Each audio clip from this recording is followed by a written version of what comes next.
안녕하십니까, 상식고 이쌤입니다.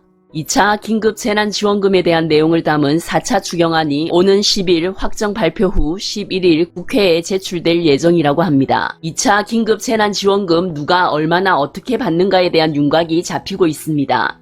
10일이면 알게 되겠지만 참으로 궁금하기도 한 게 사실입니다. 그만큼 힘들기 때문에 지원금에 목말라 하는 사람이 많다는 증거지요. 오늘은 현재까지 논의되고 있는 내용을 바탕으로 추가된 부분과 함께 재난지원금을 총정리해봤습니다. 자영업자, 소상공인, 특수형태 고용노동자, 프리랜서, 기초수급자, 하상위계층, 저소득 노인, 미취업 청년, 아동에 이어 전 국민에 해당되는 내용까지 2차 긴급재난지원금에 대한 총정리 지금부터 시작합니다. 2차 긴급재난지원금 지원 내용이 특수고용 형태 근로자 등 고용 취약계층에 대해 2차 긴급고용안정지원금을 지원, 매출이 감소한 소상공인에게는 소상공인 새희망 자금 지원 및 금융지원과 세금 혜택, 기존 정부 지원 프로그램에서 혜택을 받지 못하는 생계위기에 처한 저소득층에게는 긴급 생계비를 지원, 돌봄 수요에 따른 아동 특별 돌봄 지원과 비대면 활동 뒷받침을 위한 통신비 지원 등 맞춤형 긴급 재난 지원을 추진한다고 알려지고 있습니다. 정부는 7조 원대 중반 규모의 4차 추경안에 소상공인, 영세 자영업자 지원에 3조 규모를 편성하고 고용 취약계층을 대상으로 한 2차 긴급 고용 안정지원금에 2조 규모를 편성하기로 했는데요. 정부는 이번 추경 편성 자금 중 가장 많은 부분을 고용 취약계층에 투입할 예정이며 4차 추경안이 통과되면 추석 전에 지급할 계획이라고 합니다. 특수고용 형태 근로자 등 고용 취약계층에 해당되는 분들은 학습지 교사, 학원 강사, 스포츠 강사, 방문 판매원, 학원버스 운전기사, 간병인 등 고용보험 사각지대에 있는 노동자 등을 말합니다. 1차 때 해당되었던 특수형태 근로 종사자입니다. 참고하시기 바랍니다. 1차 때 긴급고용 안정지원금에서는 1인당 150만원을 지급했습니다. 2차에서는 최대 200만원까지 지급된다고 합니다. 지난 1차에서 긴급고용 안정지원금을 받았던 분도 다시 신청해서 받을 수 있다고 합니다. 1차에서 탈락돼서 받지 못한 분들도 있을 텐데요. 그런 분들은 다시 신청하면 최대 200만원까지 받을 수가 있고 1차 때 받았던 분들이 재신청할 경우 얼마가 지급될지는 현재 조율 중이라고 합니다. 이번 4차 추경에서 가장 큰 규모인 3조 원의 재원이 투입되는 소상공인, 영세 자영업자에 대한 새희망 자금은 거의 대부분의 소상공인이 지원 대상이 될 것이라고 합니다.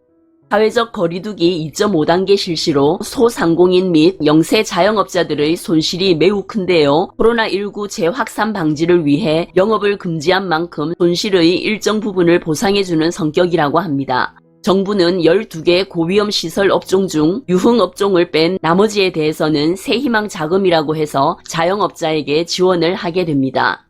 집합금지 12개 고위험 시설은 클럽, 룸사롱 등 유흥주점, 콜라텍, 단란주점, 감성주점, 헌팅포차, PC방, 노래연습장, 실내 스탠딩 공연장, 뷔페, 실내 집단운동, 방문 판매, 직접 판매 홍보관, 300인 이상의 대형 학원입니다. 여기서 유흥주점을 뺀 9곳이 해당이 되겠습니다. 새희망 자금을 지급받을 분들은 매출 감소를 증명하지 않아도 손실 규모에 관계없이 일괄 최대 200만원의 지원금을 지급하는 방안을 검토 중이라고 합니다. 집합금지 고위험 시설 이외의 자영업자나 소상공인의 경우 영업시간 단축에 따른 피해를 입은 경우에는 150만원의 지원금을, 그 이외에는 100만원 정도 수준의 지원금을 지급하는 것으로 논의 중이라고 합니다. 이러한 지원금은 소득 증명 절차 없이 정부가 관리하고 있는 국세청 자료나 공적 자료를 통해서 대상이 되는 분들에게는 추석 전까지 지급하거나 지급되지 못할 경우에는 적어도 통보는 해주는 것으로 알려지고 있습니다. 직접 신청할 필요 없이 대상이 되면 기관에서 통보가 온다고 보시면 되겠습니다. 그리고 소상공인 및 자영업자 분들에게는 현금 지원 이외에도 소상공인 금융지원 프로그램의 지원 대상을 넓히거나 한도를 높이는 등 프로그램을 리모델링하는 방안도 검토 중이며 임대료 지원이나 전기요금, 세금 납부 유예 연장도 검토 중이라고 합니다. 기존의 정부 지원 프로그램의 혜택을 받지 못하는 저소득층에게는 긴급 생계비를 지원하는 방안도 포함되고 있습니다. 먼저 저소득 노인분들은 1차 때는 쿠폰을 지급한 바 있고 1인 가구 기준으로 40만 원을 지급했었는데요. 2차 때는 현금 지급이 아닌 자활 일자리를 제공하는 것을 검토 중이라고 합니다. 저소득 노인들에게는 소비 쿠폰이나 현금이 예산으로 지급되지 않으며 자활 일자리 사업을 확대해서 제공하는 것으로 논의되고 있다고 합니다. 저소득층은 기초수급자와 차상위 계층이 포함되는데요. 정부 지원 프로그램의 혜택을 받지 못한 저소득층에게는 긴급 생계비를 지원한다는데 4인 가구 기준 108만 원에서 140만 원까지 지원받을 수 있을 것이라고 합니다. 그리고 7세 미만 아동에게 지급했던 아동 돌봄 쿠폰을 초등학생에게 확대 지급하는 방안과 비대면 수업으로 인해 통신비 부담으로 1인당 월 1만 원 안팎의 통신비 지원 대상을 조율 중인 것으로 알려졌습니다. 마지막으로 미취업 청년에 대해서도 구직활동지원금으로 현금 50만 원을 지급하겠다고 하는데요. 청년은 만 18세에서 34세 이하로 기준 중위소득 120% 이하일 때 지급된다고 알려지고 있습니다. 4인 가구 기준일 때 기준 중위소득 120%는 월 소득 인정액이 569만 9천 원 이하입니다.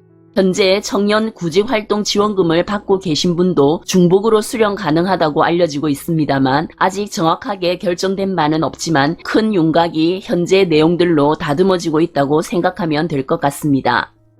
코로나로 인해 힘든 사람들이 너무 많습니다. 4차 추경안이 확정 발표되면 꼼꼼하게 잘 챙겨서 받을 수 있음에도 신청 못해서 못 받는 사람은 없어야겠습니다. 오는 10일 4차 추경안이 확정 발표되는 대로 자세하게 설명드리겠습니다. 오늘 영상 유익했다면 좋아요, 구독 꾹꾹 눌러주세요. 감사합니다.